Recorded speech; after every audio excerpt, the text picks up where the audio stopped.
자, 이번 시간부터는 3장 Matching Supply with Demand. Supply는 2장에서 배웠던 관광의 공급 요소 있죠. 그걸 말합니다. 그리고 Demand는 관광 수요겠죠. 그래서 어떻게 하면 이 관광 수요와 공급을 일치시키냐.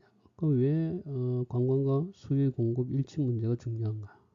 여러분, 우리 부산에 관광객이 어느 계절이 많이 오죠? 여름철이 많이 오죠. 그래서 여름철을 성수기라 그러고 추운 겨울철을 비수기라 그럽니다. 그러면 사계절이 있는 우리나라는 사계절이 있기 때문에 계절적인 요소에 따라서 계절에 따라서 성수기와 비수기가 있는데, 그러면 동남아시아처럼 연중 적도 근처는 연중 따뜻하잖아요. 사계절이 없잖아요. 그럼 거기에도 그럼 성수기 비수기가 있습니까? 예, 있습니다. 왜냐하면 거기에는 또 건기와 우기가 있습니다. 비가 많이 오는 줄과 비가 오지 않는 줄이 있어요. 그래서 비가 아무래도 적게 오면 관광 활동하기가 용이하잖아요. 그때가 또 성수기입니다.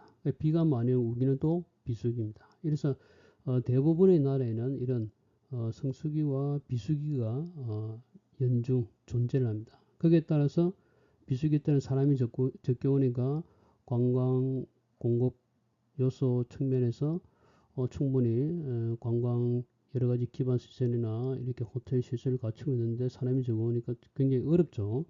또 어떤 계절은 또 사람이 너무 많이 와서 또 공급을 초과하는 경우도 있죠. 그럴 때 또 핸들링하기가 쉽지 않습니다. 그래서 이런 수요와 공급의 어떤 불일치가 일어나는데, 이런 부분을 어떻게 하면 좀 더 해소할 수 있을까? 이런 부분에 대해서 고민하고 여기에 대해서 어떠한 해결책을 우리가 한번 모색해 볼까? 여기에 대해서 공부하는 것이 3장입니다.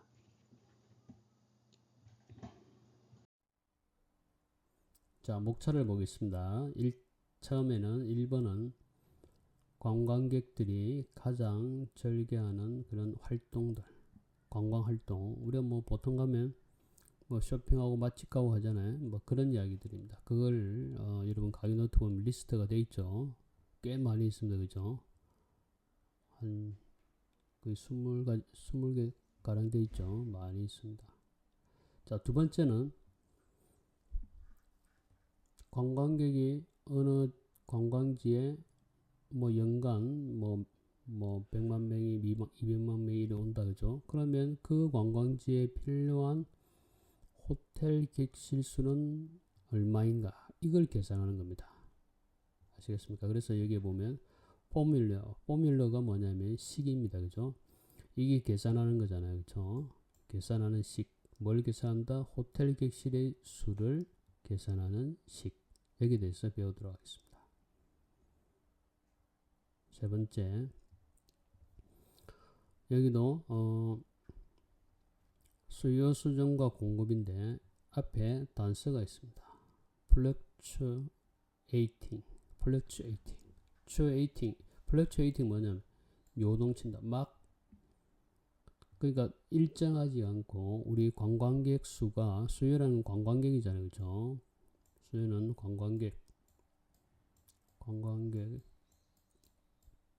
관광객 수가 일정하지 않고 연간을 보면 1년 동안에 관광객 수가 일정하지 않고 변화한다. 우리 흔히 성수기, 비수기 이런 말을 하죠. 우리 관광에 성수기가 있고 비수기가 있잖아요. 그와 같은 이야기입니다. 성수기 때는 관광객 수가 많이 오고 비수기 때는 관광객 수가 적게 오겠죠. 그 이야기입니다. 그래서 관광객 수가 일정하지 않고 왔다 갔다 한다. 그래서 요동친다. 이런 표현입니다. 그래서 수요, 특히 이제 뭐 공급은 일정하잖아요. 그렇죠? 대체적으로. 근데 여기 이 수요의 수는 이런 식으로 성수기, 비수기를 왔다 갔다 하는 요동을 친다. 이런 의미에서 이제 요동치는 수요 수준과 공급, 이렇게 이제 표현을 했습니다. 자, 이러한 부분이 이제 관광지로 볼 때 굉장히 어려운 부분입니다. 왜냐하면 고객 수요가 일정해야만 그게 대체하기 쉽잖아요. 근데 성수기, 비수기 이렇게 왔다 갔다 하기 때문에 굉장히 어렵습니다. 그래서 그런 부분들을 어떻게 타개할 거냐. 그게 이제 멀티플 유스. 그래서 제가 그냥 번역을 직역을 한 겁니다. 다용도 뭐 이런 식으로 번역을 했습니다. 5번은 이거는 이제 가격 차별하니까 뭐 하여튼 뭐 그대로 번역하면 별 문제가 없죠. 요거는 여러분이 좀 이해하기 어렵다. 다용도가 뭐지 이렇게 생각할 수 있잖아요. 그죠? 그렇죠. 그래서 이거는 이제 관광지에서 관광지를 좀 다양하게 이제 사용하는 거고, 5번은 이제 가격을 성수기와 비수기에 맞춰서 가격을 차별한다. 그럼 기본적으로 성수기 때는 가격을 어떻게 받습니까? 가격을 비싸게 받습니까? 저렴하게 받습니까? 성수기 때 사람이 많이 올 때 가격을 비싸게 받겠죠. 수요 공급의 법칙에 의해서. 그렇죠. 사람들이 몰려오니까 우리 부산도 여름에 엄청 고급 호텔 같은 경우는 엄청나게 비싸게 받죠. 뭐 심지어 뭐 100만 원 가까이 받는다는 이야기도 제가 들었습니다. 그죠? 최성수기 때 예를 들면 7월 말에서 8월 초 가장 최절정의 뭐 주말 성수기 때는 1년에서 한 번밖에 없기 때문에 가장 비싸게 받습니다. 그렇지만 비수기에는 뭐다? 가격을 차별하니까 가격이 저렴하다. 내려가겠죠. 그런 부분에 대해서 우리가 공부하도록 하겠습니다. 그럼 1번 한번 보겠습니다. 자, 이거죠. 관광객들이, 그죠? 가장 즐겨하는 활동은 뭐냐? 여기에 들어가는 거는, 여러분이 한번 여기 들어가는 내용들을 필기해 보세요. 요겁니다. 그래서 여기 다이닝, 쇼핑, 그 다음에 사이트시잉, 구경, 이런 거죠. 어뮤즈먼트, 잘 알죠? 우리 테마파크는 아주 큰 거죠. 어뮤즈먼트는 작은 거.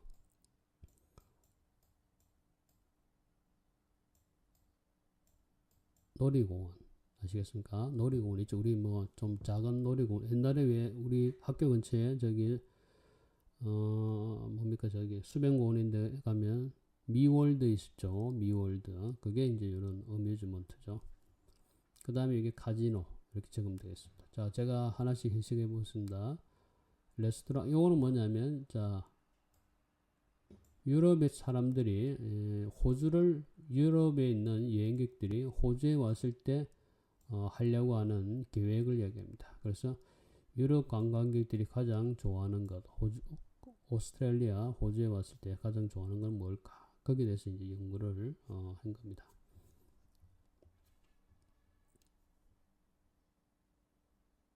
식당에서 식사하기, 맛집 탐방이죠.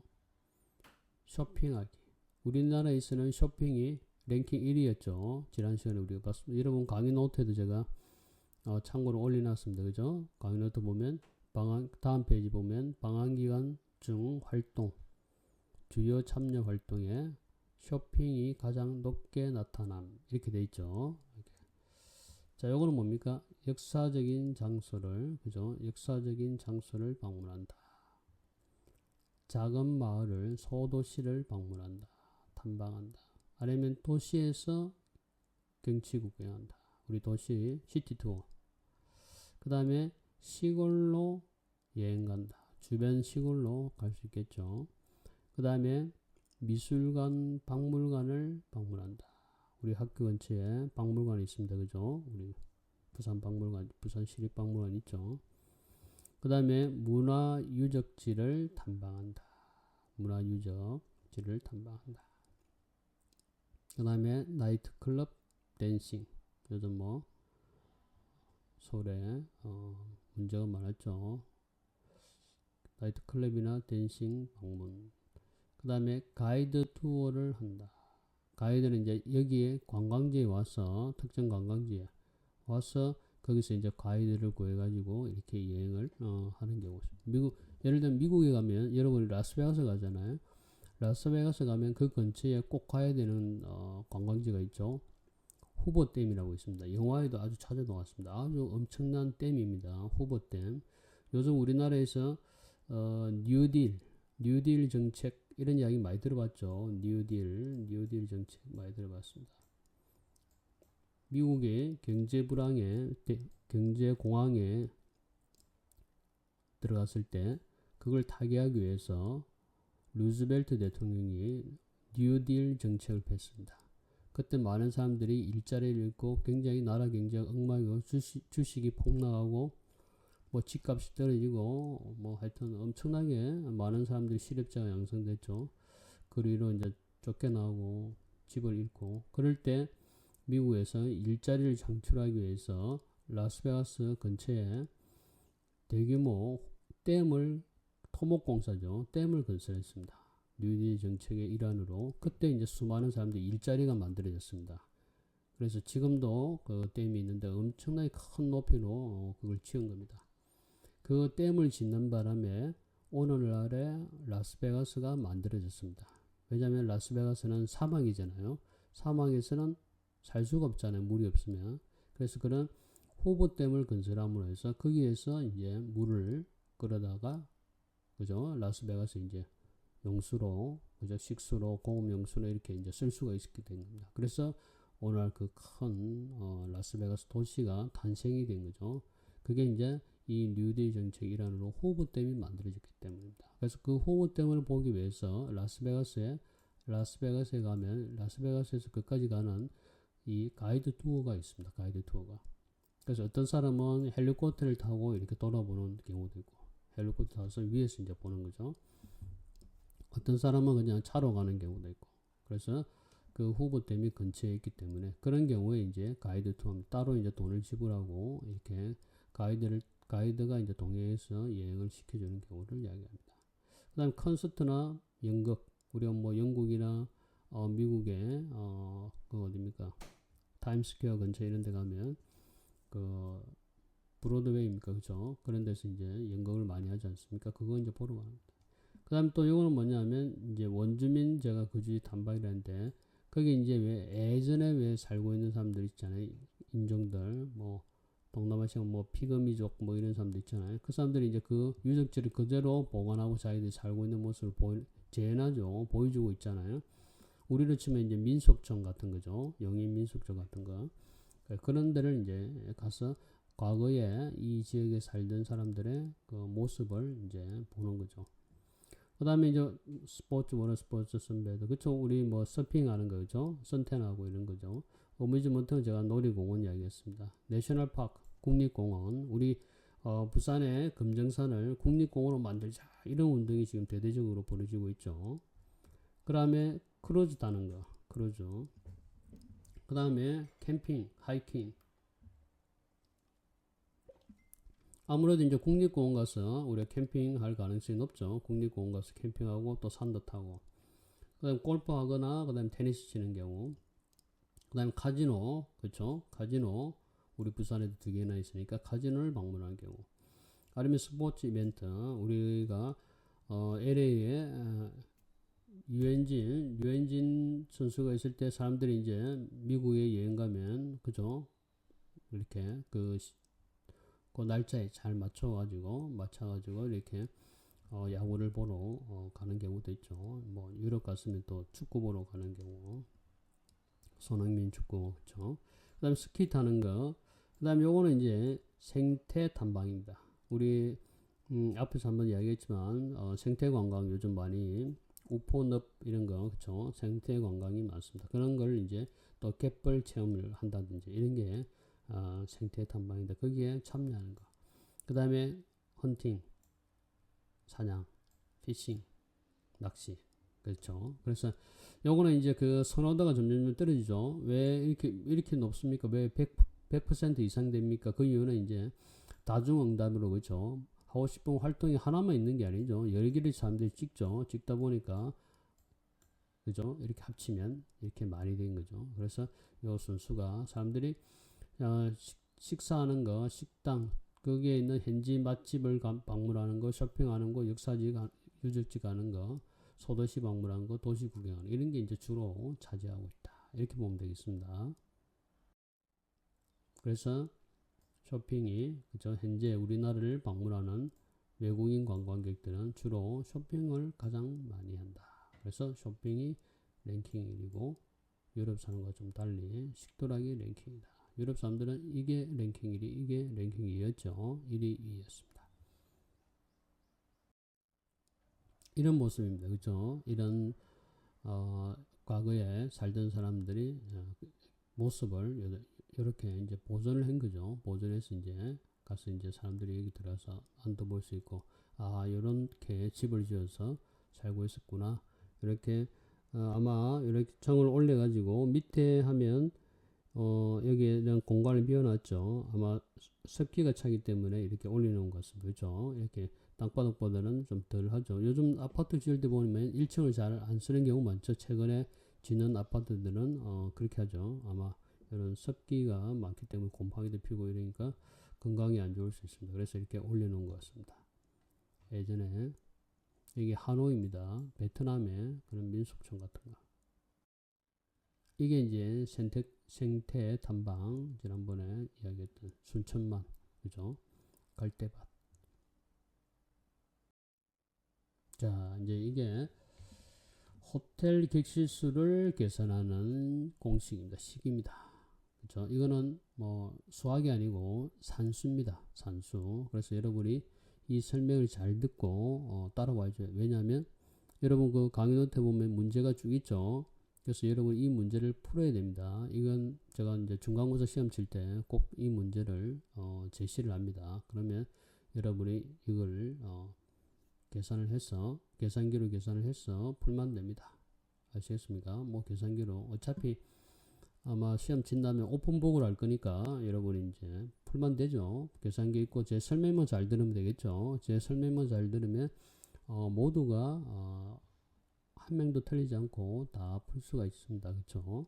자, 그러면 이 설명을 한번 하겠습니다. 제가 금방 이야기한 것처럼 호텔 객실 수를 계산하는 식이라 그랬죠. 여기까지입니다. 그렇죠? 예상되는 수요를 맞추기 위해서 충분한 관광 공급을 제공하는 것은 관광 계획자나 관광 관리자에게 하나의 도전이다. 그래서 예상되는, 간단하게 이야기하면 예상되는 수요, 즉 관광객 수에 맞추어서 우리가 공급을 하는 것이 필요하다. 그 이야기입니다. 그죠? 그걸 이제 이렇게 장황하게 쓰면 되죠. 그래서 이걸 그대로 번역한 겁니다. 여기까지.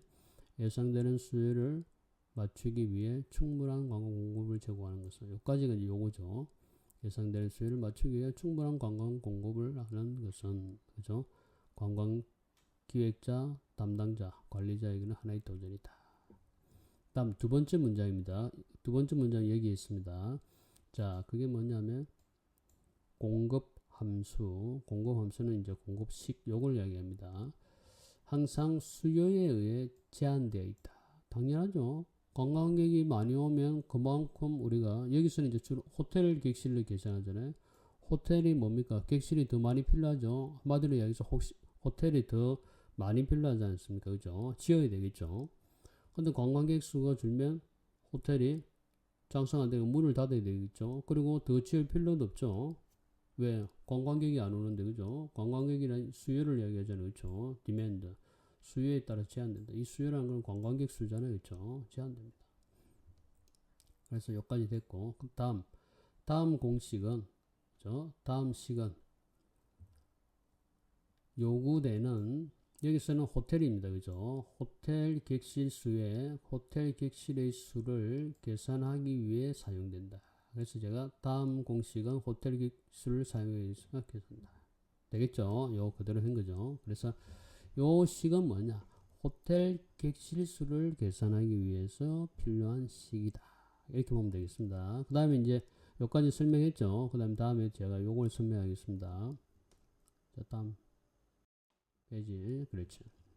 자, 그러면 여기 요 보세요. 식입니다. 하룻밤에 필요한 객실 수입니다. 하룻밤에 필요한 객실 수 100% 객실 점유율입니다. 객실 점유. 요거는 이제 좀 이따가 설명할 건데, 아큐펀시가 여기 보면 호텔 아큐펀시 되어 있죠. 요 같은 말이죠. 호텔, 그죠? 그래서 호텔 객실 점유율 되어 있죠. 호텔 객실, 여기 보면 O가 요겁니다. RTP, RTPLSNO. 요걸 제가 번역한 겁니다. 그래서 이 O, 요 같은 거죠. 그래서 호텔 객실 점유율이 100%일 경우에 1일 하룻밤에 필요한 호텔 객실수. 그래서 1일 객실수요. 풀어서 제가 하루에 필요한 객실수 이렇게 적었습니다. 자, 그럼 이 관광지에서 하루에 필요한 객실수는 몇 개입니까? 의 식이 이거다. 이 식이 이거다. 그죠? 그래서 요거는 이제 R이라 표현했고, 요거는 이게 뭐냐면 no.tourist 있잖아요. 이게 뭐냐면 number란 뜻입니다. 여기 보면 나와 있죠. number를 줄인 말입니다. 그래서 number of tourist 관광객 수, 그죠? 여기에 t잖아요, 그죠? 요 t가 요겁니다, 그죠? 같은 거죠. 그래서 제가 t에다가 관광객 수 이렇게 적은 겁니다. 아시겠죠? 그래서 당연히 관광객 수가 제일 중요하죠. 그래서 관광객 수가 여기 분자에 올 수밖에 없죠. 왜? 이 관광객 수가 100만이냐, 150만이냐, 200만이냐에 따라서 당연히 이 하룻밤에 필요한 객실수는 증가하겠죠. 이렇게 올라가겠죠. 증가할 수밖에 없다, 그죠? 이게 관광객 수가 떨어지면 다시 이것도 떨어지겠죠. 그렇게 됩니다. 그래서 요 부분은 T입니다. T는 뭐다? 관광객 수를 이야기한다. 그 다음에 P는 요걸 이야기하죠. 여기도 보면 P가 나와 있습니다. 그죠? 요 같은 말입니다. 호텔에 투숙하는 퍼센테이지. 호텔에 투숙하는 퍼센테이지 여기 줄이기 위해서 이제 요 퍼센트 기호를 쓴 겁니다. 그죠? 그래서 저는 호텔 숙박률, 호텔에서 숙박하는 비율, 퍼센테이지. 이 말은 뭐냐면 관광객이 우리 부산에 왔죠. 자, 관광객이 부산에 왔으니까 이제 어디서 자야 되잖아요. 왜? 여기 관광객이라는 것은 여기 사는 사람이 아니잖아요. 그렇죠? 외부에서 왔습니다. 서울에서 왔고 또는 홍콩에서 올 수 있고 또 일본 후쿠오카에서 올 수 있죠. 그렇게 온 사람이 부산에 어떻게 합니까? 왔으니까 잘 곳을 마련해야 되겠죠. 그럼 어디서 자야 됩니까? 이렇게 호텔에서 자는 사람도 있지만 호텔에서 자지 않고 친척집이라든지 또는 친구집에 아니면 뭐 모텔에 잘 수도 있고 게스트하우스에 잘 수도 있고 또는 찜질방에서 잘 수도 있고 또 캠핑할 수도 있고 뭐 하여튼 다양하죠. 그러니까 호텔에 우리는 지금 뭘 계산합니까? 호텔 객실수를 계산하잖아요. 그러면 그 중에서 일부는 다른 데서 자고 친구집이나 친척집에 자고 일부는 호텔에서 자겠죠. 그 비율입니다. 그 중에 호텔에서 숙박하는 사람들은 얼마나 될까? 그걸 이제 조사를 해서 그걸 왜? 우리가 다 필요가 없잖아요. 외래 관광객이 왔다 해서 그 사람이 다 호텔에 자는 건 아니잖아요. 금방 제가 예를 들었잖아요. 친척집에 자고 친구집에 자고 뭐 저 게스트하우스하고 뭐 하여튼 찜질방에도 잘 수 있잖아요. 캠핑할 수도 있고. 그럼 그 사람들을 빼고 그죠? 호텔에만 숙박하는 사람들의 비율을 우리가 계산해야 되겠죠. 그걸 여기다가 이제 딱 주는 거죠. 맞죠? 그래야 호텔에서 호텔 객실수가 그 사람에 맞춰서 우리가 필요하니까 친구 집에 자는 사람들은 필요가 없습니다. 그렇죠? 다음 또 분자에 하나가 더 들어갑니다. 여기 L이죠. L인데 이렇게 표현되어 있죠. Average length of stay. 여기 보면 average length of stay L이죠. 그래서 제가 이제 이렇게 번역했죠. 이건 뭐다? 평균 숙박 길이. 그렇죠? 그래서 그걸 평균 체류 기간 이렇게 표현했습니다. 왜? 부산에 와서 하룻밤 자고 가는 사람, 부산에 와서 이틀을 자고 가는 사람. 틀리죠? 하루 자는 사람은 객실이 하나 필요하죠. 이틀 자고 간 사람들은 객실이 두 번이 필요하죠. 두 개보다는 두 번이 필요하죠. 오늘도 필요하고 내일도 필요한 거죠. 그러니까 그 사람들이 많이 자면 잘수록 여기 곱하기를 돼야 되겠죠. 하룻밤 자면 1이지만 3일 자면 3을 갖다 곱해야 되겠죠. 왜? 그만큼 더 많이 필요하니까. 그죠? 그 사람이 자야 될 객실수는 늘어나죠. 그래서 이렇게 체류하는 기간이 길면 길수록 체류 기간이 길면 길수록 여기 호텔의 수에는 요 분자가 커지니까 당연히 호텔 객실수가 커지겠죠. 맞죠? 자, 요거는 이제 됐습니까? 그죠? 됐습니다. 그죠? 호텔 객실수, 관광객 수, 그 다음에 호텔 숙박 비율, 그 다음에 호텔 이제 체류 기간, 그죠? 평균 체류 기간. 자, 요걸 나눕니다. 여기 365, 여기 S가 요 365죠. 왜 S인데 여기는 S를 안 하고 365로 했습니까? 그 이유는 뭐다? 요거죠. 비즈니스가 오픈하는, 그죠? 1년간에, 그러니까 1년마다의, 뭡니까? 일수죠. 근데 호텔은 1년에 며칠을 오픈합니까? 365일이죠. 호텔은 365일입니다. 호텔 문 닫는 날 하루도 없습니다. 심지어 24시간입니다. 호텔은 365일 24시간을, 그러니까 문을 닫는 날이 하루도 없죠. 만약에 이제 코로나 환자가 들어갔다 이러면 문 닫을 수 있겠죠. 요즘 같은 상황에서는. 그죠? 그거 말고는 없습니다. 그래서 여기 S를 여기는 아예 365로 그냥 넣어버렸습니다. 왜? 매일 그 호텔은 오픈하기 때문에 301년에 쉬는 날이 있기 때문에 그냥 365인 겁니다. 아시겠죠? 그래서 호텔은 365입니다. 비즈니스를 위해 연중 영업 일수는 여기 비즈니스를 위한 그죠? 연중 영업 일수는 365 그냥 바로 했습니다. 자, 그 다음에 분모에 또 하나가 더 필요합니다. 그러니까 요만큼 나누는 거죠. 우리가 뭐 연중 100만 명이 왔다 하면 365로 하루에 우리는 뭡니까? 하루에 필요한 거기 때문에 1년 365를 나눠야지 하루에 필요한 객실수가 생기죠. 그래서 365를 나눴습니다. 그리고 또 하나 더 필요합니다. 객실당 투숙객, 그죠? 관광객 평균 관광객 수. 그래서 객실당 평균 투숙객 수 이렇게 했습니다. 왜 이걸 분모로 나눠줘야 됩니다. 왜냐하면 객실 하나에 2명이 잘 수가 있습니다. 그럼 방은 하나가 필요한 거죠. 객실 하나에 3명이 잘 수도 있잖아요. 그럼 방은 뭐 3명이 자는 경우 방이 3개가 필요한 게 아니라 하나만 필요하잖아요. 근데 어떤 사람은 혼자 자는 사람이 있고 어떤 사람은 둘이 자는 사람이 있고 어떤 사람은 3명 자는 이렇게 되겠죠. 그래서 그 평균이 필요한 겁니다. 그 평균이. 그래서 이제 이렇게 필요한 거예요. 그러다 보니까 객실당 평균 투숙객 수를 갖다가 이게 만약에 1인 경우에는 뭐 필요가 없는데 2가 되면 다르죠. 왜냐하면 2명이 한 방을 쓰니까 그만큼 줄어드는 거죠. 만약에 1인 1방을 쓴다면 방이 2개가 필요하죠. 2명이 왔을 때 2개가 필요하잖아요. 방이. 그쵸? 1인 한 객실을 쓰는 경우에 그쵸? 근데 2명이 오면 2개가 필요합니다. 그런데 2인 1객실을 사용하는 경우가 있죠. 한 객실에 2명이 사용하는 경우가 있습니다. 이 사람 경우에는 2개가 필요한 경우 1개만 필요하죠. 그러니까 그 부분을 갖다가 우리가 계산해서 반영을 해줘야 되는 겁니다. 그렇죠? 몇 명이 될지 모르죠. 여기서는 1.69명입니다. 왜? 한 명일 때도 있고 2명일 때도 있고 3명일 때도 있는데 한 명이 많다 보니까 1.69가 되겠죠. 평균적으로. 그래서 그만큼 객실수가 적게 필요한 거죠. 이만큼. 그러니까 나누어 주는 겁니다. 그렇죠? 요 밑에.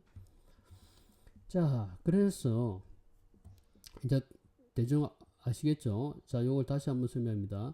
하루에 필요한 객실수, 그죠? 하루에 필요한 객실수는 분모에 365 곱하기 객실당 평균, 여기 평균이죠.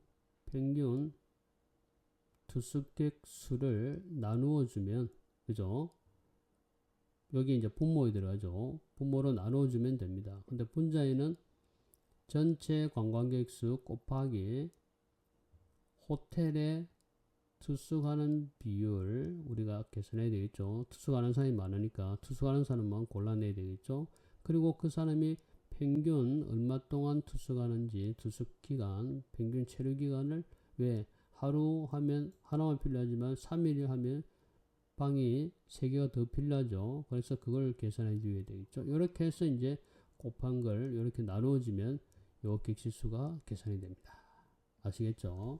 자, 다음 시간에 요 계산하는 법을 한번 해보도록 하겠습니다.